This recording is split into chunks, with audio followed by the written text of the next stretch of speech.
This lesson shows you an example of a program that receives all possible information from the mouse and what can be done to extract that information from the mouse event object that's sent to you in your program. Some of the information is duplicated and can be gotten from the event object in more than one format. So if you don't see here exactly what you need, take a look in the documentation and you may find the form you'd like. For example, there's some stuff in the event about mouse wheels, and you can find that in the documentation if you need it.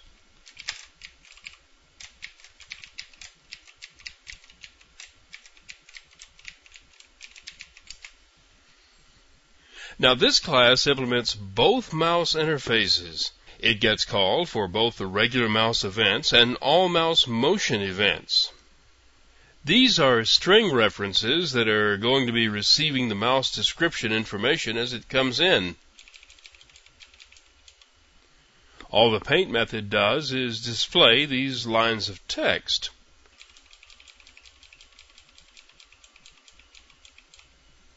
Here are the methods that are called with the various mouse events. They don't do anything except call show event. That's a method that looks inside the event object and fills the output strings.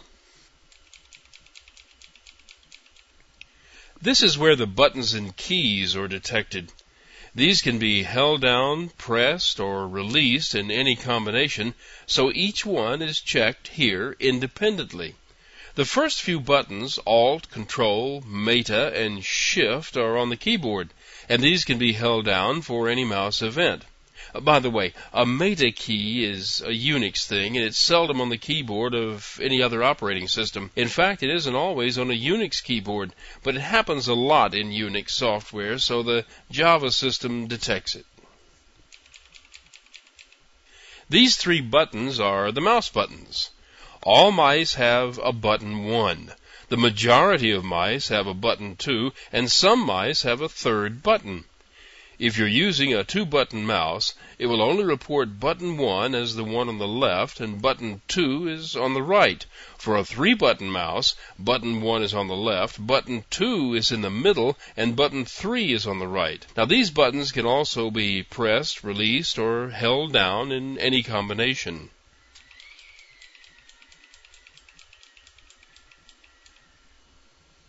The switch case statement determines the type of the event. You will normally already know the type because you already know which method has been called, but the information is also stored inside the event as the ID.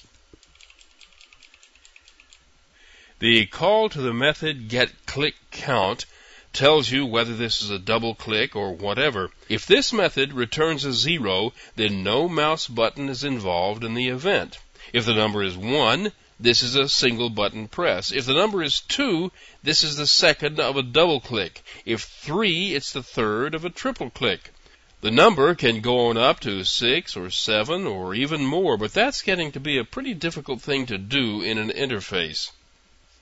I mean, you can just see the user reaction if the instruction says something like, click 5 times real fast on the map. Anyway, the value of the multiple clicks is determined by how close together the button clicks come in time, and this is an adjustable thing. There's usually a system-wide setting that defines the maximum delay between the clicks of a double click.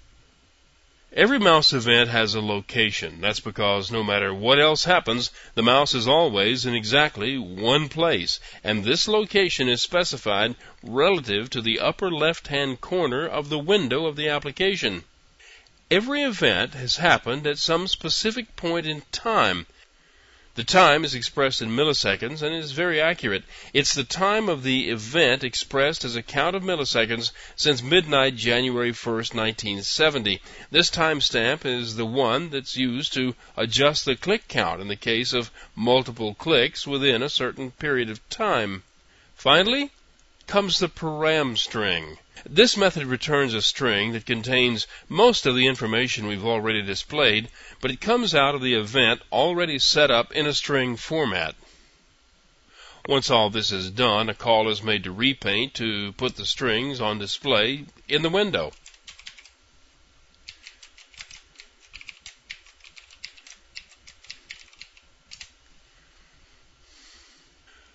Moving the mouse around the screen causes the program to constantly report that the mouse is moved, and it keeps track of its position.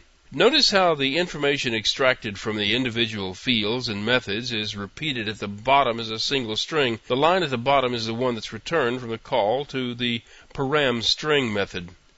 Every event has a timestamp.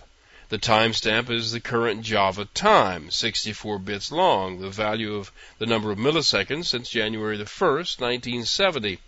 Now that's a big number now, but there's plenty of room left yet. This 64-bit count can continue for 250,000 years, and its negative value can go just as far into the past.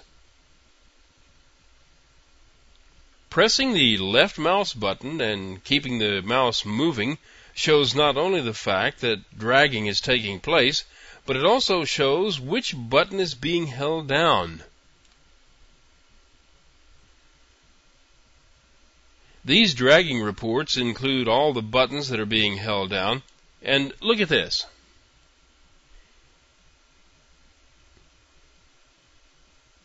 The dragging information, along with which button is being held down, is maintained outside the window until the button is released. Remember that you'll get pressed and released notifications for all of the mouse buttons, but you don't get separate notifications for the keyboard keys. The keyboard is separate. I'll cover that in the next lesson.